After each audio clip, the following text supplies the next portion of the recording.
Hi, this is Gayle with BERNINA of Naperville, and you know what? We're coming upon December 5th, and I thought it was the perfect time to think about making a small little something for someone for the holidays. Now, Hanukkah starts on December 18th, and of course, the Christmas season starts around then too, honestly. And I think according to the post office, you're supposed to mail your greeting cards by December 10th every year. So what I'm going to show you is something that we've actually done a video on already. Do you remember our collage scrapbooky style postcards that we did using combi mode and decorative stitches and all of that sort of thing? Well, if you don't remember, it's right there, and it's also on our YouTube channel. But we're going to put a little holiday spin on it with our Christmas Squad animals from Free Spirit. These are so cute, and we've sprinkled in some other fabrics from our holiday selection at the store. And yeah, just check this out. It's a very easy technique. Here's a little up close piece of what I want to make. Now, I started off with this inspiration piece of fabric, and I'll show you what the rest of it looks like in just a minute. These are fun. They don't require a whole lot of fabric. Now, these postcards, you could try mailing them, but these are about 4.5 by 7 inches, so they'll fit in a standard envelope. So if you just wanted to get some envelopes and mail these like this, but write a cute little message, you could certainly do that. You could also just tie them to a present or something like that. So this was my inspiration for these cute little scrappy collagey postcards that we're going to make. And I've cut a few of these out from the pieces here. And then I used a little bit of selections. This is like a little tree with animal feet and things like that. I thought that was cute. This isn't from the same collection, but it's a little X's and O collection. The candy canes are super cute. And of course, all of these fabrics you can find at BERNINA of Naperville in our holiday section on our website. So I cut out some bits, and sometimes I just do a random cutout like this. So that's one of the pieces, and then I'm going to use this somewhere, I don't know where. And then, of course, the X's and O's in the background. Some other things that you're going to need is this is double-sided fusible peltex, and this is what is making up the base of these postcards. So if we look on here, you can see that they're kind of stiff, and you can see on this one I used the fabrics in a little bit different way, but there's our sweet little inspiration piece, and here's a little strip of the candy canes and the X's and O's in the background on this one. And you also might notice that I made my note paper again. Now, the note paper I made on our other video, that was the stitch book, and a lot of you really like that, so I thought I would do this again on this one. And then on the back of this, I also did like a little triple stitch down the middle, because if this is a postcard, we want to put our address, our little message over here, and that kind of thing. On my other postcard, I did not do that. On this paper, I just kept it simple with the lines. It's still fabric with the little lines stitched on, but I actually added an extra layer. And this, I wanted to show you, this is fusible woven. We sell this by the yard. It's called SF101 if you buy it on the yard. We also have another brand that we carry from embroideryonline.com, which is OESD, and they call it fusible woven. And I put 2 layers on this card so you wouldn't see my stitches on the back there. But this SF101 gets pressed onto the back of my white material. This is just a white muslin. Nothing fancy here, but a couple of layers of this ought to do. And then I just did a big piece that I just continued to do these little blue stitches to emulate the notebook paper again and again with like a blue thread. And this was the width of my presser foot doing this. And that's super easy. So once I did that, I knew that those were going to go on the back, but I also knew that I would have a little bit of snippets that I could use to write little messages on the front of the card. And I also did that with just plain white on this one because it looks like a little tag. So we're going to play around with some elements of our machine. Now, of course, you can just experiment with whatever decorative stitches you want. You can see here I used a little leaf stitch. I used a single blanket here. I used like a mock hand applique stitch there, zigzags, and even using our combi mode. Not only that, but also writing out a word. So you can see I even used 2 different fonts here for the Merry Everything and the Hug Holiday. So let's make one of these cute little things, because once you do this, you're going to want to make a ton. So let's get to it. So I start these by just kind of building out the postcard. So first I'm going to just like lay this down. You can see I trimmed this bigger. This is trimmed to 4.5 by 7, but I cut the fabric just a little bit larger. We trim it after we do some stitching, and then you kind of get it on how you want it, and then you kind of decide, well, what do I want to put on here and where do I want to put it? And honestly, I think this looks like little mountains when I put it down here, so I really like that. And then I'd also like to add maybe some candy canes down the edges there. And then of course, I've got my little guys here. Now these are framed nicely with some solid fabric there, but you know what I'm thinking? I'm thinking I might want to cut these out a little bit differently than in my examples. So I start these by just kind of building out the postcard. So first I'm going to just like lay this down. You can see I trimmed this bigger. This is trimmed to 4.5 by 7, but I cut the fabric just a little bit larger. We trim it after we do some stitching, and then you kind of get it on how you want it, and then you kind of decide, well, what do I want to put on here and where do I want to put it? And honestly, I think this looks like little mountains when I put it down here, so I really like that. And then I'd also like to add maybe some candy canes down the edges there. And then of course, I've got my little guys here. Now these are framed nicely with some solid fabric there, but you know what I'm thinking? I'm thinking I might want to cut these out a little bit differently than in my examples.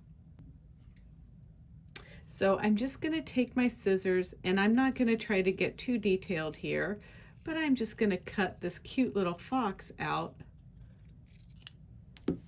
And let's see what happens when we put the fox in the mountain. And then maybe this little bear would like to hang out with them. What do you think? A little bit of broderie purse. That's what this technique is, where you cut the print of the fabric out and then stitch around it like an applique. All right, so then maybe I'll move this guy down here like this. So I think this is a polar bear, and I think this is a fox. I'm not 100% sure. But then after I get this on, I always like to put a little message here. So I'm just wondering what might be appropriate. So I think I'm going to make a little bubble, because remember, we can play with all kinds of stuff. So I'm going to take some of my fusible woven onto my white here just to make it a little stiffer and press it. And I'll be right back with my little thought bubble. So this is what I cut out. There was no pattern, just really roughly cut it out, and there. That's how I'll put my little message right there on my folks. So first things first, I'm going to stitch the fox and then the bear down. Then we're going to pick a little decorative stitch to do the mountain. Then we're going to stitch the candy cane strip down, and then we're going to stitch this and write a little message right in there. Let's go do this. We're starting off with white thread in the top and the bottom. This is a thinner thread. It's a 60 weight thread like bottom line or cerulean.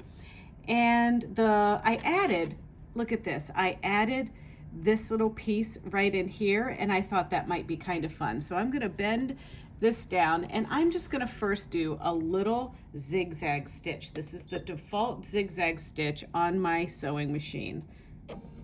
And I'm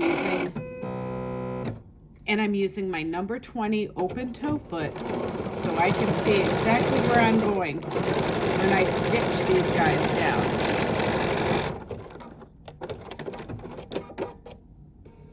Now I could have done a decorative stitch on this, but because it's so far in the background and everything, we really didn't need to. So now I might want to make a decision to see if I want to do a decorative stitch around my little fox. But you know, I just want to do a straight stitch to hold her or him on. So I'm going to go back and I'm going to just leave a little bit of this area rough right here, and I'm just going to do my default straight stitch. And then I'm using my knee lever to turn and pivot as I go around the shape that was cut out. And I'm going to do the polar bear the same way as this one. These guys have been stitched on. All right, so let's get a little fancier now as we put our mountains on. I'm going to use an isocord bone color, and I'm going to pick a little satin stitch on my machine. Stitch number 401, and reduce my stitch to 4 millimeters wide and just 5 millimeters long. So I'm going to rethread.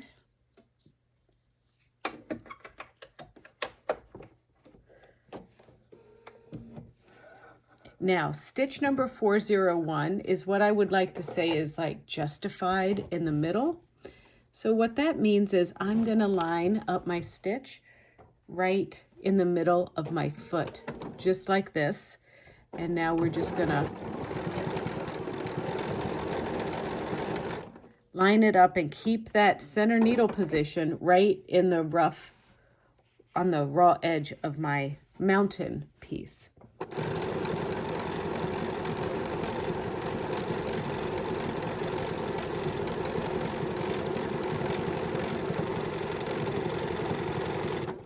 And then when it's time to pivot, I'm going to lift with my knee lever and pivot.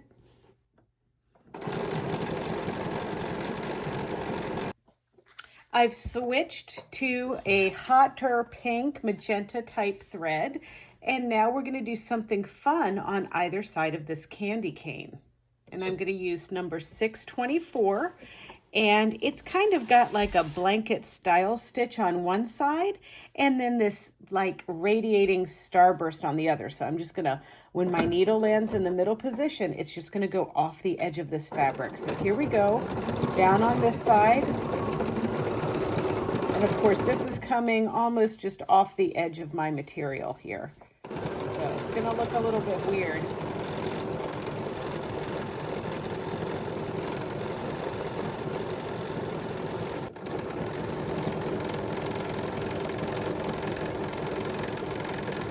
Okay, now I'm going to cut.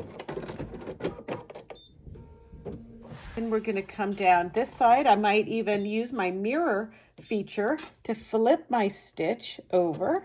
Here we go.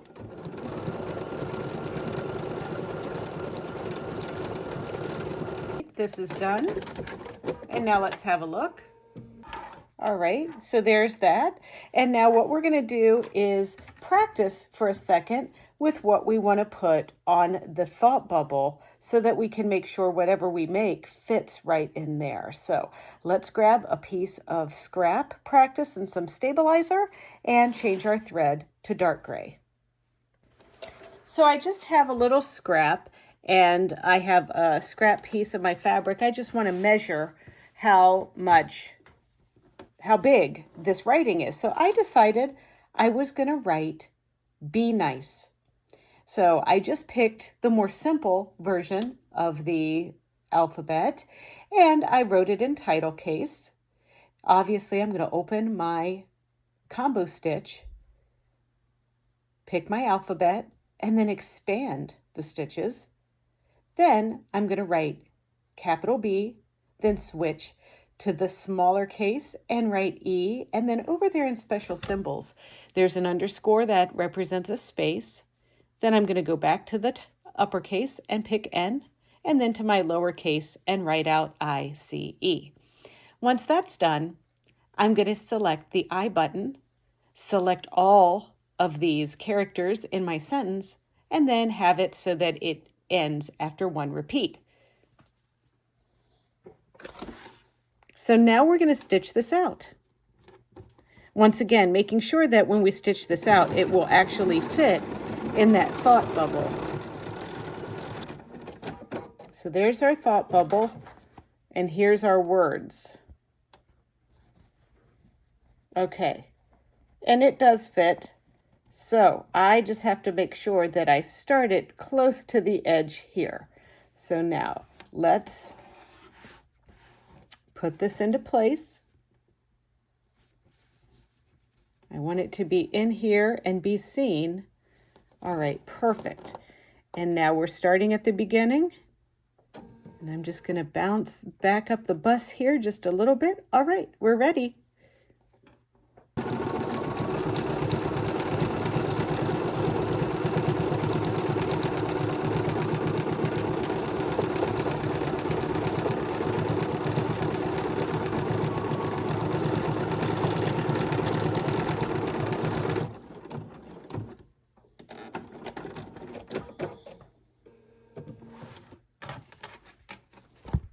Oops, there it is. So cute. So now I'm going to keep this thread in here, and I'm going to use my stitch number 1329, get out of combi mode, and this is my blanket stitch. And I like to move my blanket stitch all the way over to the right, to the furthest right needle position, and we're just going to tack this down with a blanket stitch.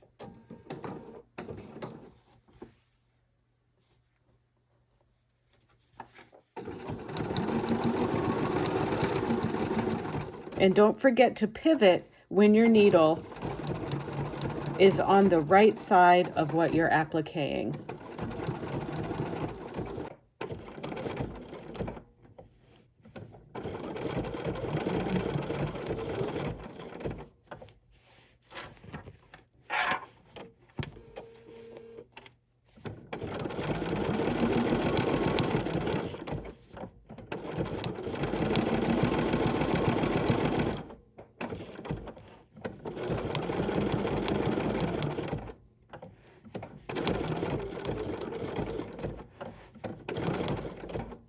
And sometimes you want to take it literally one stitch at a time.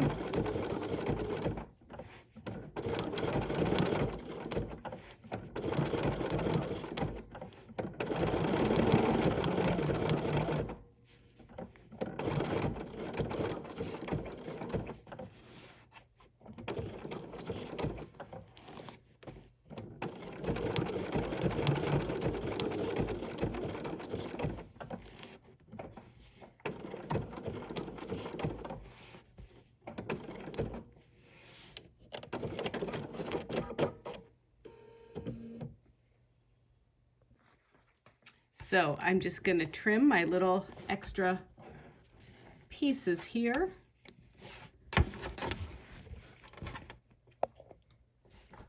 Now, some of you might want to ask, what did I use to test this?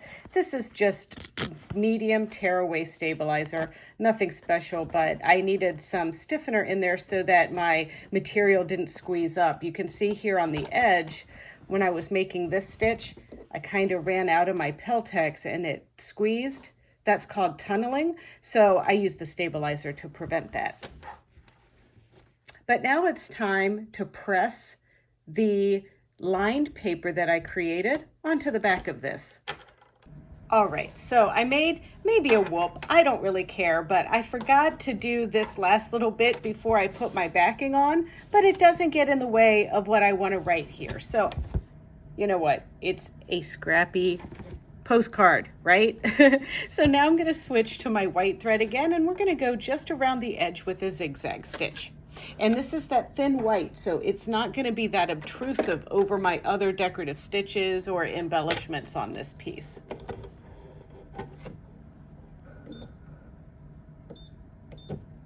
And our zigzag stitch, we're going to widen that to about 4.5 millimeters wide. And I'll just go ahead and start down here. And what's going to happen is as the needle swings to the right, it's going to go just off the edge of our postcard.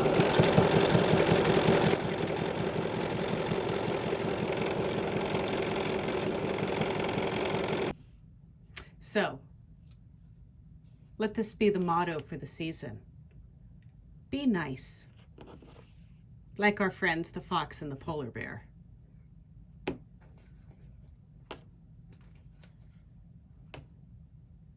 Now, don't forget, if you want an additional lesson, check out that stitched postcards video that is on our YouTube channel, and you can make some others for pretty much any season. So, like I said, check out our Bernina of Naperville YouTube channel. It's youtube.com/Bernina of Naperville, and there you can like, comment, and subscribe, and take in some of our other tutorials. But in the meantime, get cracking on making that little something for someone special.